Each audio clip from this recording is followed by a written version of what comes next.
Viswanathan and sons மிகப்பெரிய இண்டஸ்ட்ரியலிஸ்ட்டாக தொழிலதிபராக சூர்யா வந்துட்டு வராரு. தான் அப்பா வந்துட்டு தான் அம்மாவை விட்டுட்டு 2வது கல்யாணம் பண்ணிட்டார் அப்படிங்கிறதுக்காகவே கல்யாண வாழ்க்கையை வெறுத்து 40+ ஆன ஒரு சிங்கிள் பாயாக வாழ்ந்துட்டுருக்காரு சூர்யா.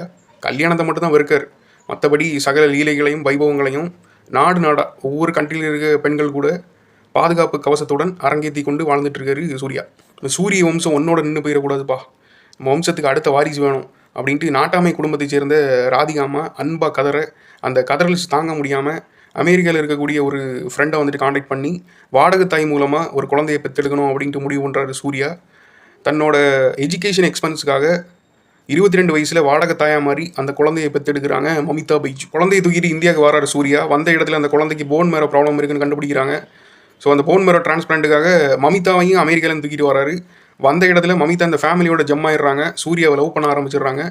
ஆனால் உனக்கு எனக்கும் 20 வயசு டிஃப்ரென்ஸ் இருக்குது, நம்ம லைஃப் ஸ்டைல் ஒத்து போகாது அப்படின்ட்டு லவ்வை நிராகரிக்கிறாரு.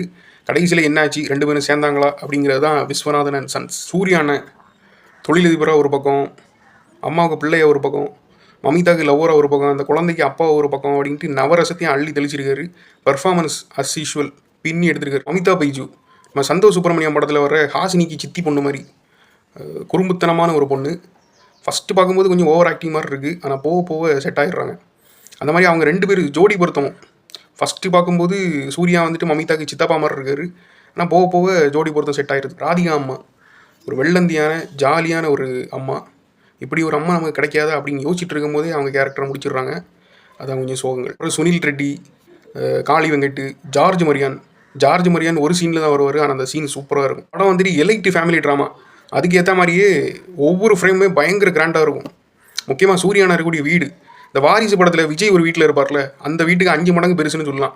அந்த வீட்டிலையாவது விஜய்க்கு அப்பா அம்மா அண்ணன் பொண்டாட்டி பிள்ளைங்கன்னு நிறைய பேர் இருப்பாங்க. ஆனால் இந்த வீட்டில் சூர்யா ஒரு அதிகம் மட்டும்தான், வேலைக்காரங்க மட்டும் ஒரு 20 பேர் இருப்பாங்க. அவங்களுக்கு வேலை கொடுக்குறதுக்காக அந்த வீட்டை வந்துட்டு கட்டின மாதிரி இருக்கும். அதில் முக்கியமாக வந்துட்டு ஒரு சீனில் சூர்யா வந்துட்டு மாடியில் நின்று பேசிகிட்டு இருப்பார் வீட்டுக்குள்ளே. அதில் அந்த சீனில் சூர்யாவை பார்த்தா லில்லி புட்டு மாதிரி தெரிவார். அப்போ பார்த்துங்க அந்த வீடு எவ்வளோ பெருசுன்ட்டு. வீட்டு வாசக்கதவை எல்லாம் கையெல்லாம் வச்சு தள்ள முடியாது, கிரெயினை வச்சு தான் இழுக்கணும்னு நினைக்கிறேன். மியூசிக்கு, கேமரா இதெல்லாம் வந்துட்டு அந்த கிராண்ட் லுக்குக்கு அழகு சேர்க்குது. மற்றபடி சொல்லதுக்கு ஒன்றும் இல்லை. படத்தில் மைனஸ் என்னென்னா, படத்தை பொறுக்கி எடுத்தால் ஒரு 1.5 மணிக்கூர் தான் தேரும், மீதி ஒரு 1 மணிக்கூர் வந்துட்டு தேவையில்லாத சீன் தான் வச்சுருக்காங்க. அது படத்துக்கு எந்த விதத்தில் ஹெல்ப் பண்ணுதுன்னு தெரில. நல்லா இருக்கும் அந்த சீன்ஸு, ஆனால் அது தேவை கிடையாது. மொத்தத்தில் விஸ்வநாதன் அண்ட் சன்ஸ் சிட்டிசன் படத்தில் தலை அஜித் சொல்ல மாதிரி அப்பா அம்மா மாமன் மைத்துனன் அவர்களுக்கு பெண் கொடுத்தோர் பெண் எடுத்தோர் உறவு வீட்டுக்காரன் எல்லாரும் சேர்ந்து போய் என்ஜாய் பண்ணுற அளவுக்கு ஒரு full fledged clean family entertainer. Video பிடிச்சிருந்தா லைக், ஷேர் அண்ட் ஃபாலோ பண்ணுங்கள்.